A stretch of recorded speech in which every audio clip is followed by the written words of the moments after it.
¿Qué tal amigos? ¿Cómo les va? Bienvenidos una vez más a mi canal Política Argentina y Fútbol. Bueno, vamos a retomar en el día de hoy un poco la pata política de este canal. Le habíamos dedicado últimamente mucho al fútbol, por supuesto la vertiginosidad del campeonato, el sorteo del mundial y un montón de otras cosas hicieron que dejáramos de lado la pata política de este canal, sumado a que no pasaba nada.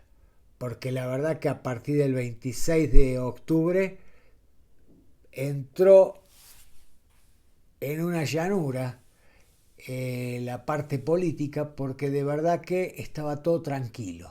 No pasaba absolutamente nada. Y después me voy a explayar un poquito sobre eso. Pero me parece que es un momento oportuno, sobre todo porque se cumplen 2 años del mandato de Milei. Entonces, más que justo el momento que decido volver a hacer algún video de política.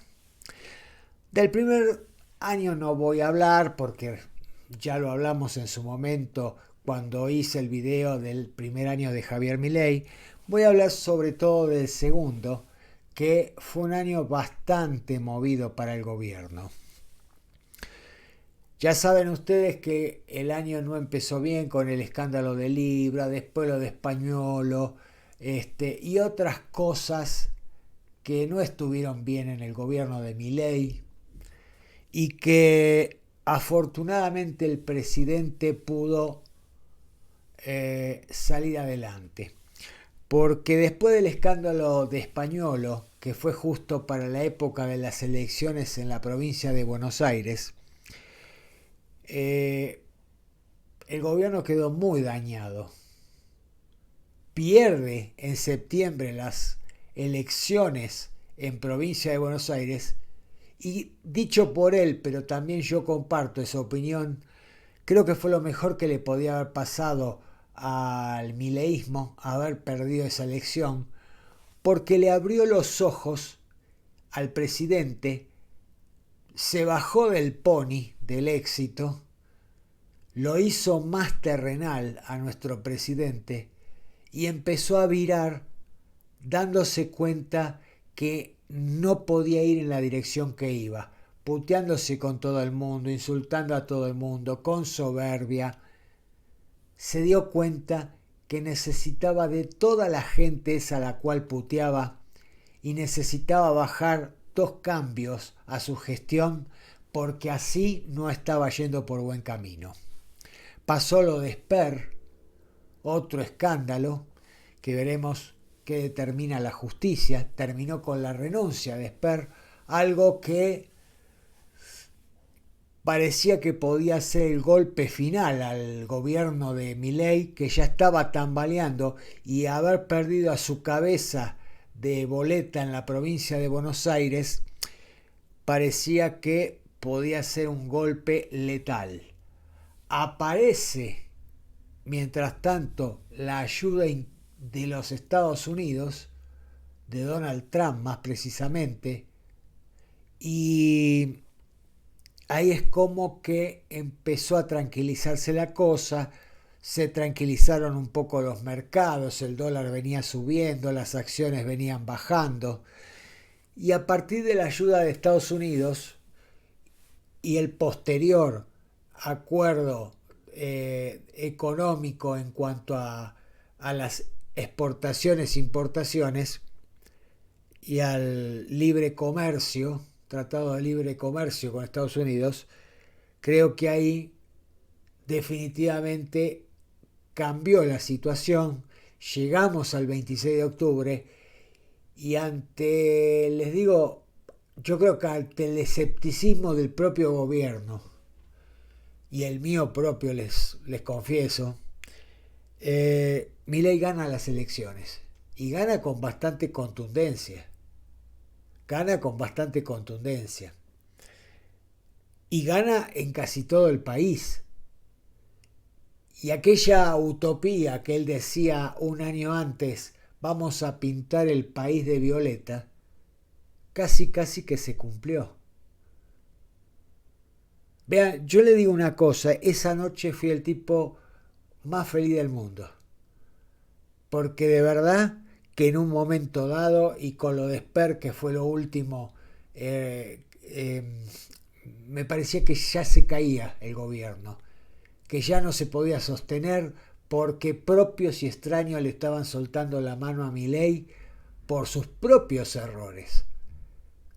Y a partir del 26, increíblemente con el triunfo de Milei, se terminó el quilombo en el país.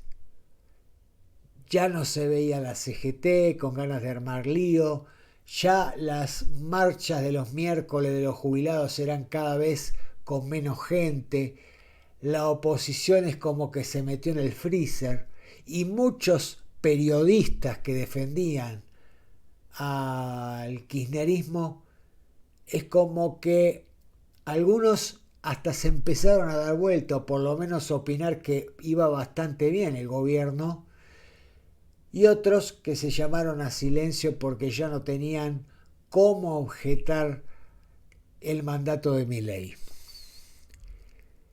Y ese fue uno de los motivos por los cuales no hice videos hasta ahora. Porque vean, este canal, quizás yo no soy políticamente correcto para defender mi canal, ¿no es cierto? Pero en este canal no van a ver noticias por tirar noticias. Yo tengo que tener una noticia importante que se pueda desarrollar en un video y no me interesan fulanita domó a menganito. ¿Vieron esa terminología nueva de domar y qué sé yo? Y que aparte era mentira, porque después entrabas y el video era cualquier cosa, lo dejó mudo, le dijo de todo a fulanito. Y yo entraba por curiosidad a ver esos videos y no le dijo nada. Entonces, a mí no me van a ver en eso. Y cuando ya se terminaron esas cosas, empezaron con Maduro, con cuándo se va Maduro y las elecciones en Chile. Entonces, viraron hacia otro tipo de información porque realmente estaba tan planchada la política nacional que ya no daba rédito hablar. ¿De qué ibas a hablar si ya no había nada de qué hablar? Se estaba empezando a convertir Argentina en un país aburrido.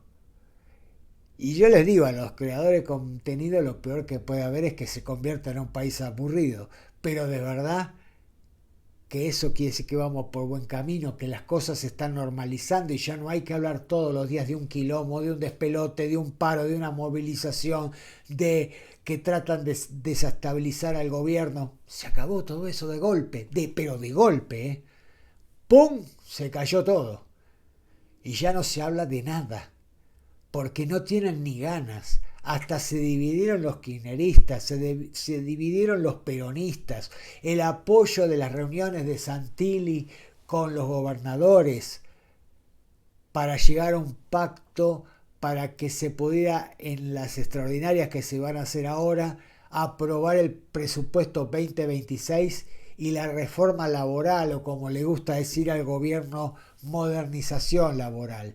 Y ahí hubo un atisbo de tratar de desestabilizar, pero muy poquito, donde se decía que los trabajadores perdían los derechos, que iba en contra del laburante, que se iban a perder las conquistas sociales, y algún atisbo del papanata de Ate, Aguiar, de decir, a mí me vota la gente para que yo le mire la cara a Milei y ya me doy cuenta de que por las dudas tenemos que hacer una movilización. Palabra más, palabra menos dijo eso. Un horror de tipo que se quedó en los años 50, 60, que no se da cuenta que ya el gremialismo en Argentina no tiene el peso que tenía antes porque nadie les cree, los trabajadores no les creen, los trabajadores no se sienten defendidos por esa gente y entonces cada vez tienen menos peso. Y después hay una parte de la CGT que encima es dialoguista con el gobierno. Y eso es lo mejor que le puede pasar a Milei. Entender que debe dialogar con todos los sectores para llegar a un consenso, para tratar de metérselos en un bolsillo y que ya no lo jodan. Vean, yo el 25, antes de las elecciones, el 25 de octubre, estaba pero recontra pesimista porque digo, bueno, en el mejor de los escenarios que pueda ganar, ¿por cuánto va a ganar y cuántos senadores y cuántos diputados va a poder meter? Y pensaba en estos 2 años cómo iban a hacer hasta el 27 para poder sacar las leyes que necesita y que no le haga lo que le hicieron en los 2 primeros años.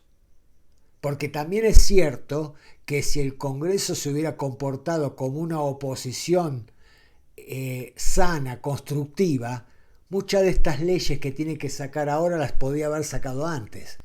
Porque además del presupuesto y de la modernización laboral, hay que sacar la reforma tributaria, la de previsión, la del Código Penal para endurecer las penas, que son importantes, empezar a bajar impuestos, eliminar impuestos. Ya tuvo una buena señal bajando un poquito las retenciones, sacando algún impuesto o prometiendo sacar, por ejemplo, el impuesto al cheque. Va a haber importantes novedades para la gente, pero dependía de tener un Congreso favorable y gracias a Dios lo consiguió. Entonces ahora, Milei, tenés una oportunidad histórica, aprovechala, dialogá, sentate con la gente, con la oposición que quiera dialogar, no con los troscos y con los boludos esto del kirchnerismo. Deja a esa gente de mierda de lado, que nunca vas a sacar nada en conclusión ni bueno, y dialogar con el resto de la gente, para que cada vez queden más aislados, para que cada vez pierdan más consenso en la sociedad y la sociedad entienda que es necesario terminar con esa gente que destruyó al país. Creo que cada vez la gente se va dando más cuenta, porque también otra de las cosas que pasó en este tiempo es que a Cristina la dejaron completamente sola. Cristina es un cadáver político, porque ni los propios la quieren, ni el peronismo la quiere, los peronistas se la quieren sacar de encima. Y un poco de culpa es de ella, porque obviamente además de estar condenada y ahora que se abrió la otra causa, la causa de los cuadernos, cada vez hay menos argumentos para defenderla. Además de eso, a la gente le dio muy por las bolas la noche del 26 de octubre, que salió a bailar como una pelotuda al balcón. Y ahí ya perdió mucha gente. Ella misma se tiró un tiro a los pies cuando salió a hacer ese bailecito tonto al balcón. Entonces, de acá a los 2 años que le quedan a Milei, yo espero cosas buenas. Espero que, por ejemplo, saque leyes que sean buenas para el país y que lo que haya que modificar, la oposición entienda que es una oposición nada más. Es una oposición constructiva, como debe ser, como en cualquier país normal. Que si esto no te gusta, bueno, presenta una alternativa y se discute en el recinto, en las comisiones donde corresponda, se discute y se ve si se puede mejorar. Pero no oponerse por oponerse.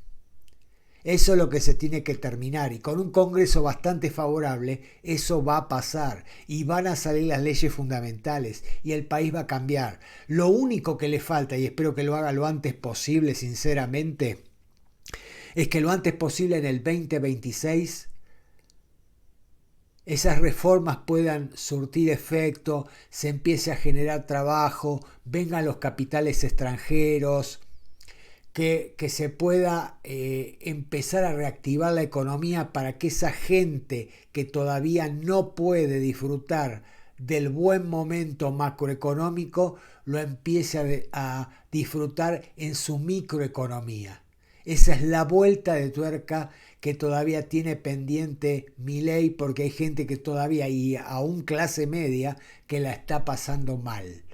Entonces, cuanto antes puedan salir todas esas modificaciones y la gente empiece a ver un crecimiento del país económico, mejor vamos a estar y más apoyo va a tener a Milei para su reelección. La verdad, yo tengo mucha confianza, mucha fe, no soy ciego, no me caso con todo lo que hace Milei, sé que va a cometer errores, sé que ya los cometió, lo importante es que sepa rectificar el rumbo y tomar el camino adecuado. Y que por supuesto el Congreso, que ahora va a ser un Congreso más amigable, realmente lo ayude a gobernar sin ponerle tantos palos en la rueda. Y eso no significa ser una oposición complaciente, porque tampoco es conveniente en una democracia que tenga todo el Senado, todos los diputados a favor y no tenga oposición. Porque ahí es cuando los presidentes se empiezan a confundir y empiezan las tiranías, empiezan las dictaduras, cuando no se tiene oposición. Entonces, creo que podemos tener fe, que podemos tener confianza en el gobierno y que vamos por el buen camino. Para que realmente, entonces, como les decía recién, para que se note ese buen camino, tiene que mejorar el día a día de la gente, del trabajador, y que los que están en negro pasen a blanco, y que no se tenga miedo a la modernización laboral. La modernización laboral es algo pendiente en el país desde hace muchísimo tiempo. No se puede tener leyes laborales de principios del siglo XX. Y lo último que quería decir, porque también es información que tiene que ver con la política, y es un hecho que ha pasado en este tiempo y ahora nomás en los últimos días, es la llegada de los F-16. He escuchado cualquier cantidad de barbaridades sobre los F-16, que no sirve, que son chatarra, que pagamos un montón y en realidad deberíamos haber pagado €1 por cada avión. Claro, porque es lo que yo les decía antes, la oposición está simplemente para oponerse a todo, nunca ven nada bueno en lo que hace el gobierno y dicen cualquier barbaridad. Han dicho cualquier barbaridad. Y sobre todo este señor que se llama Sergio Rodríguez, peluquero devenido en periodista y que muchos de ustedes quizás lo hayan visto, que es un flor de hijo de puta. Este tipo se merece cada letra de lo que le estoy diciendo. Es un flor de hijo de puta y espero cruzármelo en la calle en algún momento, porque es un sinvergüenza. Hace reportaje, por supuesto, solamente a los que le conviene hacerlo, que son los kirchneristas, y cuando entrevista a una persona que no sabe que es libertaria o que defiende, no tiene que ser libertaria, defiende las ideas de Milei, trata de llevarlo a donde él quiere con la entrevista, haciéndolo pisar el palito, mofándose inclusive de la gente a veces, ¿no es cierto? Trata de pincharlo para que digan lo que él quiere escuchar y le dice, pero ¿usted qué opina de la corrupción en el gobierno de Milei? ¿Qué opina del caso Libra? ¿Qué opina de esto, del otro? Qué mal que estamos, ¿no es cierto? Pero no te escuchaba, hijo de una gran puta, hablar de esa forma cuando gobernaba tu gobierno. Desgraciado, como si hubiéramos estado en un paraíso cuando gobernaban ustedes económicamente, ¿no es cierto? Estábamos fenómenos, ¿no es cierto? Me imagino. Ahí no había corrupción tampoco. Tu jefita está presa, te recuerdo. Pero hablas libremente porque tenés esa lengua de serpiente. Simplemente por eso hablas de la corrupción supuesta en el caso Libra, Español y qué sé yo. Y después este sinvergüenza dijo algo que no quiero dejar pasar de largo. Porque un fiscal debería haber actuado de oficio. Ellos saben cuál es el cargo que le correspondería a este imbécil. Cuando dijo, no se les ocurra tirar a la gente en los vuelos de la muerte al río, personas vivas al río. ¿Pero qué tenés en la cabeza, pedazo de mierda? Vos tenés derecho a ser kirchnerista, opositor, lo que vos quieras, pero no podés decir barrabasadas como esa. ¿Quién te dijo a vos que Milei va a tirar gente porque compró unos aviones de defensa del país va a tirar gente desde ahí arriba. Aparte un imbécil que no sabe nada, porque de los F-16 es biplaza, lleva el piloto y supuestamente llevaría mirando para afuera a la víctima en el asiento de atrás, ¿no es cierto? O sea, ¿me explicás cómo los pueden tirar desde un F-16 al mar? Pero ¿en qué cabeza cabe, imbécil, que diga semejante pelotudez? Y te voy a recordar una cosa, porque tenés memoria corta como todos los peronistas barra kirchneristas.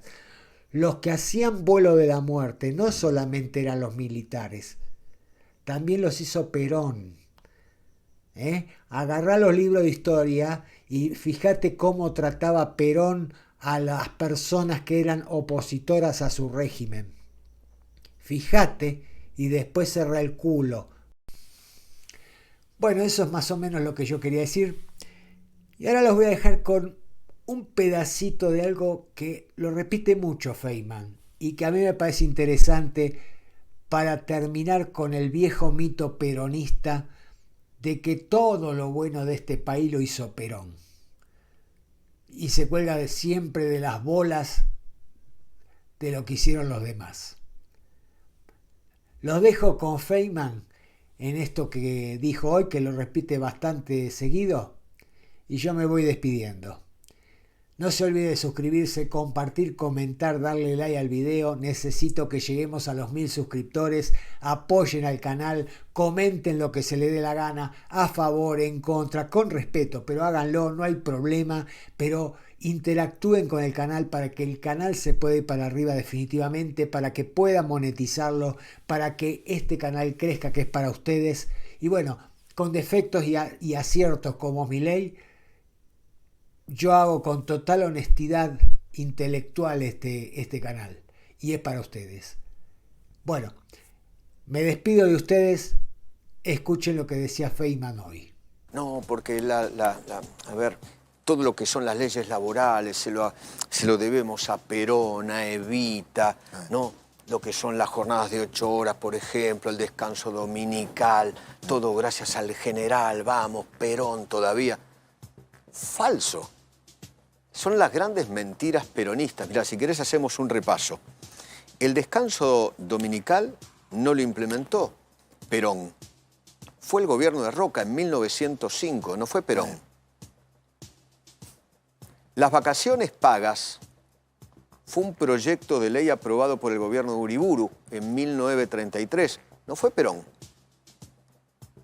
La jornada laboral de 8 horas fue puesta en marcha en el gobierno de Irigoyen, 1929, no fue Perón.